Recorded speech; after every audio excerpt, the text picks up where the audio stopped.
jerk. Right? Good job. Oh look, he can go inside of it. In there? Are you serious?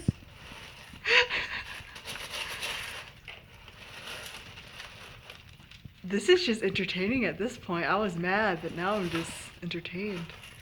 I'm gonna laugh if he gets up there and gets stuck. At least I can pull off the top and get him out. He wants to go in the water one too, but he hates the water. He has dug out all of the food.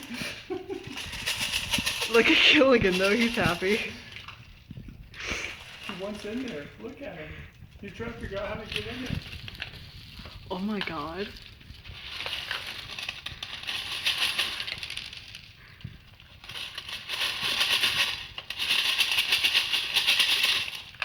He's such an a-hole. Yeah, he is a little fucked up. He's like at Reno. She's like, what are you doing, dum-dum? And Gilligan's going at it. He's like, I'll clean it up. Reno's trying to help It's too. not the food, bro. You're too fat. I'm sure Reno could fit in there. Yeah, Reno could. Yeah, he's twice as big. Alright, well that's fun. Time to clean up.